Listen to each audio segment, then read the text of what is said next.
When I got back into teaching, I had been out of education for 7 years. I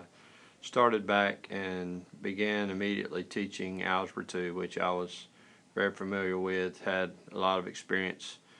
previously with teaching Algebra 2, and I began teaching the SOLs and things in my classroom, and I knew my students were understanding, for the most part, the material, but I found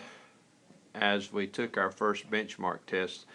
previously we weren't really involved in benchmark testing and things, so we took our first benchmark test and the results were horrible for my students, and I got a little frustrated because I knew the kids were learning the material that I was teaching in the classroom. The problem was the way that I was teaching it was more of your traditional style, do an example, kids continue to practice the examples, and then when they take their assessments it's the same type of stuff. So I found out that I needed to go back and change some of my instructional strategies. I began looking at the test questions and the types of things that the students, and they were more the results and the product that the kids were having to produce from Algebra 2 perspective was not just here's a problem, work it out and get your answer. They were actually having to apply the knowledge and apply the concepts that they were learning in the classroom in a variety of different ways. So of course it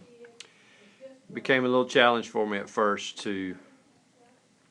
change some of my instructional approaches and how I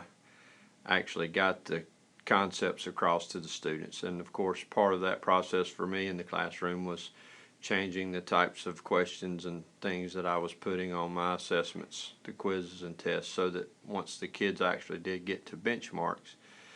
and to the SOL test, they were going to see the same type of questions presented on there. But for me as an educator and as the teacher, I had to actually take the time to go through and look at some examples of the types of questions and things that the kids were going to be asked. I could have continued teaching the same way, and my kids were learning Algebra 2 material, and they were learning Algebra 2 that related to the SOLs. It was just the way that they were learning and the products that they were having to present at the end of the learning was not matching up with the criteria and the curriculum guides and things that were given to us from the state and in the division that I was working in. So once I began to change those things, I began to see some significant results in